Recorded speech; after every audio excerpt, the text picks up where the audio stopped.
amazing ဒီကဒုတိယဘုံနဲ့တူအထူးရတဲ့အပြင်စူပါနဲ့လာပြုတ်ဖယ်နေစားတယ်ဒီစပရိုက်ရတော့ဒါလေးတော့16သိန်းဖို့ဖြစ်ပါတယ်အောင်လို့ပြန်လာကြဟိုး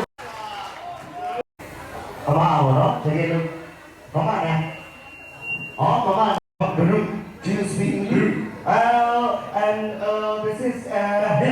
ဘူးလို့လေးကကြားတော့ဘိုင်းတော့တယ်ဟုတ်တယ်ဘုံရွာလေအထားကြီးမကြဘူးကွာအဲ့လိုစာတင်တဲ့ဆရာမချောလို့ငါလည်းငါဆိုလေးနေနေပြီလား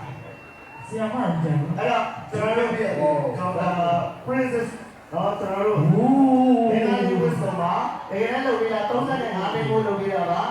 ချုပ်နေကျွန်တော်တို့ပတ်စံထဲလို့အနောက်ကဒီ S1 and ဆိုရဲစိုင်းဘုံဆိုရဲစလုံးကြီးတောက်တော့မှဆိုလို့ပါဆိုပြီးတော့ကျွန်တော်တို့ဒီဇိုင်နာလုပ်ပြီးတာ16သိန်းကိုဝယ်ရလို့ပါခင်ဗျာအခုတရားစားပြီးကျွန်တော်တို့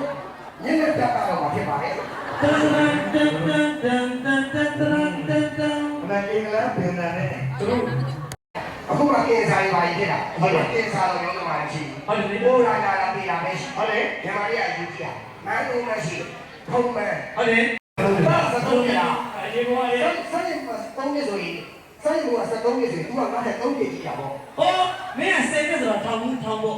င်းအောင်ပါနေတယ်ငါပေါ်ရီငါအမှန်တည်းပြောမှာဟောအမှန်တော့မနေနဲ့အမှန်တည်းပြောမှာဆိုငါ30ဒီက30နော်30ဆိုရင်30နေဆိုရင်ဒီမှာမှနေโอเคဒီမှာကရှော့ရရမယ်အထက်ကရင်မင်းခဏကိုလည်း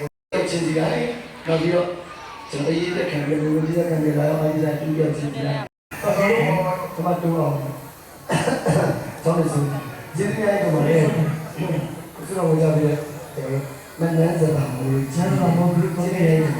ဒါပြောမယ်ဆိုလို့ရှိရင်ကြည့်လိုက်ရင်ကျွန်တော်တို့ဒီလိုနေမိတွေးနေဟိုတတိ3ယောက်လေအစ်စ်ပုတ်တယ်ဒီနေ့ပဲစီအောင်မှာဒီစီလေးတော့လေအဲ့တော့အဆုံးကျွန်တော်ဒီစီလေးကောင်းအောင်ဆိုလို့ကျွန်တော်စပင်းကိုကောင်းလို့ပြီးတော့ကိုတီဟဲ့ကိုဗီဒီယိုပြီး